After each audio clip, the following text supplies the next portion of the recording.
So it's been 10 years since Magnolia came out. How do you feel about that? 10 years? 10 years. My Not cat, to this day, but. Well, my cat turns 9 in March, so she was named after Magnolia. Yeah. So her name's Millie. So Millie Rock, all that. Yeah. So moving on, like talking about Cardi more, right? Yeah. He's been getting all of these, since he hasn't been dropping the album, of course. Since Cardi hasn't been dropping his album, he's been getting a lot of like death threats. People are leaking his address. What steps do you think he should take if you were him in his shoes? What would you do to prevent this? So, unfortunately, I've had a lot of clients, celebrity clients, and social media influencer clients get harassed by stalkers online. It's a very serious matter. And unfortunately, our laws, our technology isn't really quite caught up to stopping people who think that they're anonymous and can get away with this stuff. Yeah. With that said, I do feel bad for Cardi because he is an artist, he is a musician, and there's all kinds of reasons why, a song might not drop. Maybe it's not going to be to fan standards or there's some kind of clearance issue. But, if you're a celebrity, if you're having trouble with this, the first thing is, making sure your identity, your privacy, is protected is the most important thing. Because once it's out, you can't really get it back in, like Pandora's box. And so, realistically, if someone is harassing you because they have your phone number, they know your address, you really have to take extra precautions, such as getting security for your home, not posting where you currently are on social media, maybe not posting everything. And for a lot of people whose careers are social media, being and posting on social media, that's a very tough act to do. And so, beyond changing your phone number, beyond doing that, really documenting everything, narrowing down who it could be. Right. It's very tough. But when you have a crazy fan, you get very scary situations like Taylor Swift had a stalker who was going after her. I believe, I'm blanking on who it was, but one person had a fan who was trying to kill her, so all kinds of crazy things. Oh, yeah, no, it was, what's her name? iCarly, Miranda Cosgrove. Oh, she had a crazy fan like that once. Damn. That's scary. Moving on. So if you're an artist, Okay. if you're an artist and a label reaches out very early on when you catch like your first amount of traction or buzz, and what is your advice to them? Should they sign? Should they ignore? What should they do? How should they navigate that situation? Well, as tempting as it is to have your first, deal, it's very intoxicating. The big fear that everybody seems to have is, what if this is my only deal? And, it's that lack of self-confidence that I think that gets a lot of artists in trouble, that they end up taking really bad deals early on. Or they have a manager who gets their teeth into them real quick and then finds, the quick worst deal ever. You always hear a thing called a shopping agreement or a shopping deal. And I always tell people, be careful with that. Literally, it's just a contract where someone's saying, oh, I'm going to shop you around and get you a deal, a.k.a. I'm going to ask for the highest advance possible, a.k.a. the highest loan to you possible, putting you in the most debt possible. And they get 25-30% of that. So, and then you got to pay back their 25-30% that you gave them. So I always tell people, watch out for those kinds of deals. But, I've had a lot of artists actually of all kinds of sizes, some with 90,000 monthly listeners, some with 20, some with 5,000 monthly listeners, get interest from labels. And it depends on your genre. It depends on... Okay. Sorry, are we good? Mm-hmm. Okay. I was just checking. Yeah, no, I'm sorry. We'll run it back. Or actually, if anything, George, sit up a little bit more. Oh, my fault.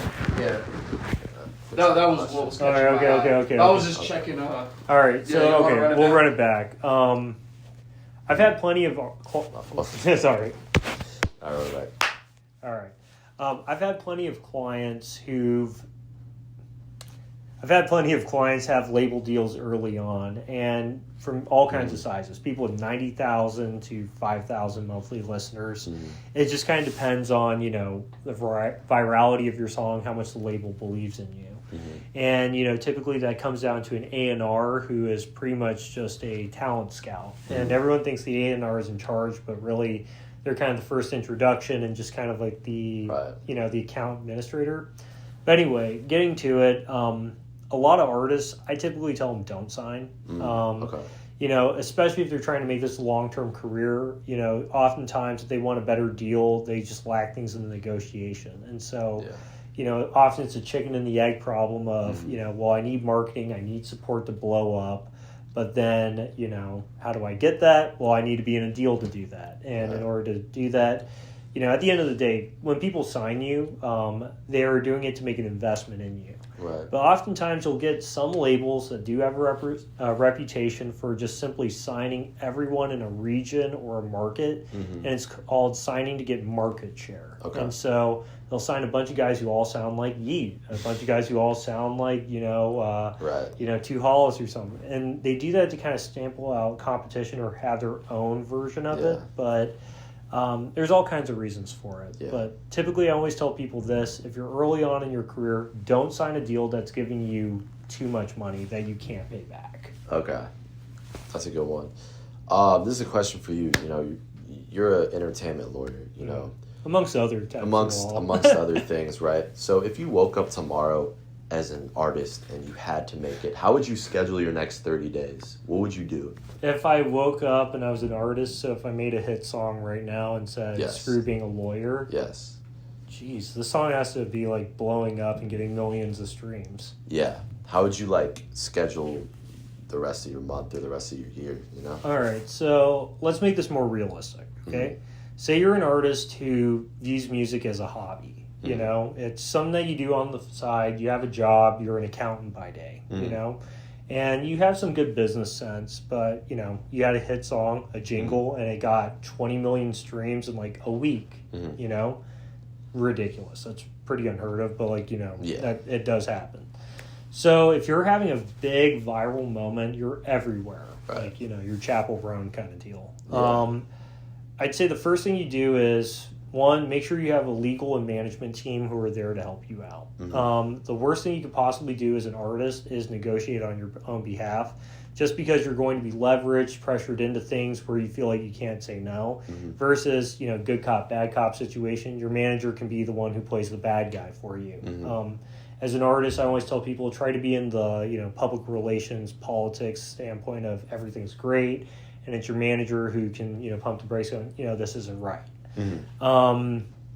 The second thing I'd say is make sure that, whatever investments you're making are smart. The temptations to buy jewelry, the temptations to buy a car, go out to dinner, and, you should celebrate. You should have fun and celebrate, your newfound success, but you should also be ready for the fact that maybe some mistakes will be made. Maybe your next hit won't be as great, And obviously you hope you're just making hit after hit after hit, but there's only a few people who can do that, and even marketing comes into play.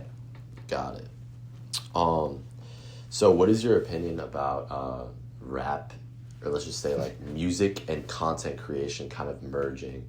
Are we going to see more of that? As in, are we going to see more streamers put on rappers or vice versa?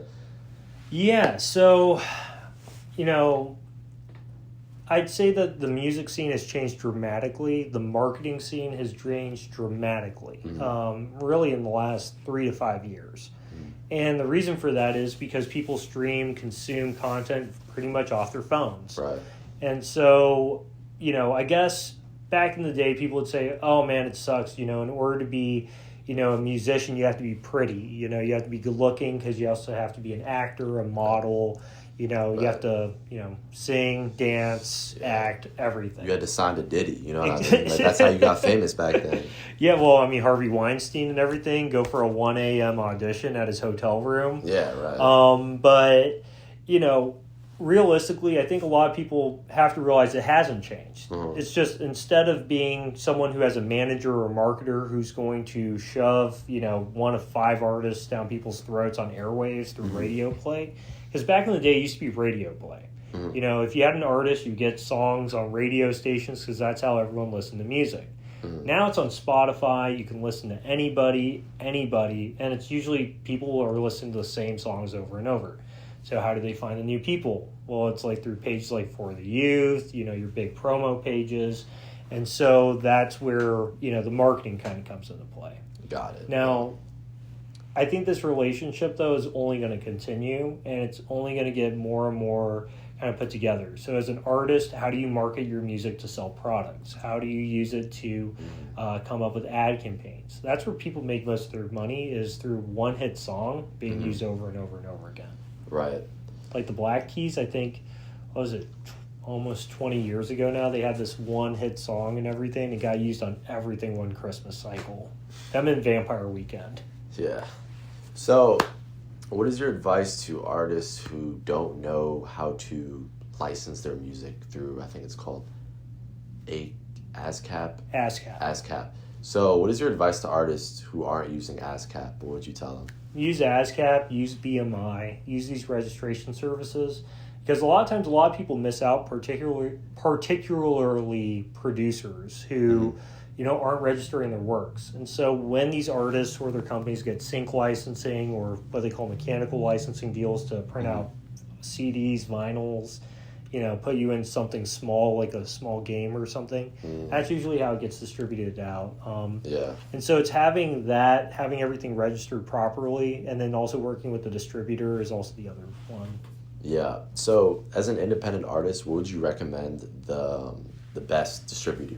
Obviously, DistroKid, or. I don't think there is a best distributor. Okay. There are good management teams who make distributors really work for you. Oftentimes, people just kind of imagine it's a black box and kind of stick their heads in the sand and go, "That's not my problem." That's the wrong thing to do. Make sure you know what your distributor is doing, how they're spending your money, how they're marketing their money. If they're simply just collecting royalties and fees for you, ask yourself, is that really beneficial to me? Okay. That's a good one.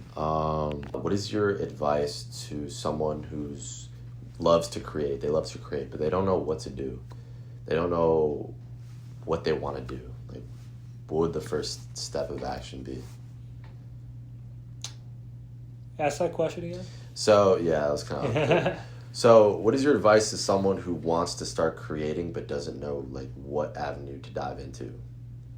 Well, I've tried a lot of different things out. I mean, I think the beautiful thing about being a creator or a creative is, whatever makes you feel happy. It's, creativity at the end of the day. It's, people shouldn't always be looking at how can I make money off of something. If you do that, that's your only goal. You're going to find yourself being real miserable. If you're trying to make a song, just to make money, you're going to get a certain result. You're going to be frustrated when it doesn't get that result. Yeah. And, I'd say the whole entire point of creation is to express yourself. So really, finding yourself is, I think, the most important thing as a part of creativity. And through creativity, you can find yourself. Yeah. So, I tried out a lot of sports when I was a kid. I tried out for the football team, the soccer team, and, wasn't great at any of it. And then someone said, try mock trial. And mock trial was this thing where you got to go to court, wear a suit, pretend to be a lawyer, and do this thing. And I remember my first ever competition, I got a Best Attorney award. And I was like, holy crap, I love this. And I went from being this one kid who was kind of picked on, bullied in the band and everything, to going, wow, I found something that makes me feel powerful, makes me feel cool and confident in myself, and I can help other people. So, that's where, it's a journey. Everyone's young. Everyone's trying to figure life out. But, it's through that course, that journey, that's where you really find yourself and, have fun. Yeah. To anyone who's unemployed out there, this is a great lesson. I'm retaining this information as you're saying it as well. Kind of moving on, do you think there's a formula to blowing up in the underground? Yeah, there is. So can you leak the Krabby Patty formula? What would that be? Figure out how to go viral. Okay. Make sure you have something that's of substance and quality, and make sure you have a brand. So I think in terms of going viral in the underground, making sure you have a brand. I think someone once said, if you can't dress up as yourself for Halloween, you don't have a brand. Wow. Okay. That's a good. But look at all the people who have blown up. Like last year, Dave Bluntz. We all know what he looks like. We all know the gimmick behind Dave Bluntz. Right. Can't put down the cup. Can't get off the couch. Get well, Dave Bluntz. like Ian too in a way. What was Ian's vibe, if you had to ask? I think Ian is more like playing into the white suburban look with like the Gucci Mane, like old trap type of shit. So it's like, it's kind of the same thing with Forbats. So like Forbats, the shiesty, and he's an R&B artist. Mm-hmm. Ian's like the complete opposite. Yeah. I feel like rap is becoming something where it's like, people want to see a new perspective. Like Georgiana is like some like white girl like rapping like Sexy Red, right? I don't know. Mm-hmm. So it's like all these new perspectives. So like, what's the next thing that's gonna be like odd? Like 1900 Rugrat, he's like this white dude who's like, cracker got a AR. It's getting very like image based, in my opinion. Mm-hmm. Dave Blunt's. Think of it as, is it a brand that you're selling? You're kind of selling yourself. Well, yeah. Not like that, but. Well, I think you kind of answered the question. It's what brand are people selling? And I think someone used the word once, micro niche influencer. You know, people want to relate to other people. People want to really be able to say, hey, I like that guy because he's just like me. I know BLP Kosher was very popular, had a big rise and stuff. He was very prominent amongst Jewish communities because he is Jewish. He was very open about his faith, you know, and actually wore it on his chest. And you know, I think having that identity with it, I know one guy who was saying, I really relate to BLP Kosher's lyrics, especially being Jewish, where like I really, you know, I hear some of his lyrics and, you know, it'll have a double meaning, you know, where it has a plain meaning that people know, but then there's something else that means more to the community and the culture. And I think, you know, to Ian and everything, everyone wants to be that guy who's in college, you know, in his pajamas, who just messes around with his friends, freestyling, and then records a hit. I mean, I remember when I was in college, you know, thinking, oh my God, man, I spit some bars right there. Mm-hmm. And that's what everyone wants. And, you know, I think having that recognition that this could be me too. I did a talk literally almost a year ago. Mm. And, you know, all these kids, it was at a high school, all these kids were on their phones and everything, couldn't get them to like listen to anything. And then I just said the word Sexy Red, 16-year-old kid. They were glued. I was like, what? I said, yeah, there's a 16-year-old kid out in Italy. He produced a song that went gold on Sexy Red's album. And yeah, he's in Italy. I mean, wow. English is the second language. If this kid's making American hip-hop rap in Italy, you know, you guys can do it too, being in Chicago and in high school, you know? Of course, man. It's insane. So what is your advice to someone, this is an interesting one, someone who feels like they missed their time or they're getting older? Like, is there really an age limit to this? You know, so I struggled with this too. When I was 20, I was like going, what the heck have I done with my life? Justin Bieber is way more famous than I'll ever be, and he's younger than me. Mm-hmm. And so I felt like I kind of missed out. You know, I noticed like a lot of girls my age were becoming models. You know, people were going out starting this business or doing that, you know, creatively. And I thought I missed out. And while I was boo-hooing and stuff over it, I realized that was my moment. Mm-hmm. I remember when I was in law school, I was 23, and I was having my second thoughts about, you know, quitting music, going back to music, quitting law and everything. And I started, you know, messing around with producing. I got FL Studio, you know, I was, you know, bought all the equipment. I was trying to learn. And I was like, oh, screw this. I don't want to do this. But I realized if I had stuck to that, you know, for 5 years and everything, yes, I would have just as much skills, just as much competence as all these other people. And so it's really learning not to give up. You know, you never know when you're going to blow up. Like Future, you know, he's ancient. I mean, for someone being called Future, he's pretty old. Another one, St. John. Like that guy who blew up for a hot second with the Emenbach remix. Dude will not tell you how old he really is. He is ancient and acting like he's 20 years old. I mean, it's never too late. Like I always joke maybe I could blow up and become an underground rapper. But, you know. I think you can. Maybe, but no, I'm just doing this. Okay. I don't know. Actually, I do have a lot of good sound bites, though. If I ever wanted to drop a mixtape, like people just like saying crazy stuff. Okay. Would you drop a For the Youth exclusive on the SoundCloud? You know what, man? If you ask me to, I might. Bless us? Okay, thank you. I'd appreciate it. Wow. Okay, so who are your favorite artists? Just anyone you've been listening to? Man, you caught me off guard with that question. Who are my favorite artists, people I'm listening to? Mm-hmm. mainly it's my clients, people that I work with, that I listen to, just because I try to support them. I try to listen to what my clients are listening to. So oftentimes I'm listening to new music a lot. So, and what's great is I listen to a lot of good music. But I'd say my favorite artists, I always go back to certain roots. I kind of came up in the reggae music scene, so I always listen to some old favorites like Tribal Seeds, Iration.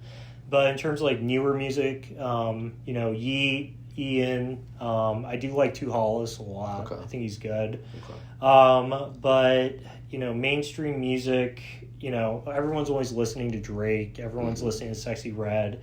So, I'll often like songs, hear things from other people. But, in terms of favorite artists, it's kind of funny. I guess the one thing that's the downside of doing this job is I've kind of lost, that enamor a little bit where I still get starstruck. Don't get me wrong. I'm like, holy crap, that's so-and-so, But, I've kind of come to realize like there's the artistry and then there's the artist. And so really separating the two, because there's some artists that I grew up really liking, like really messing with their music.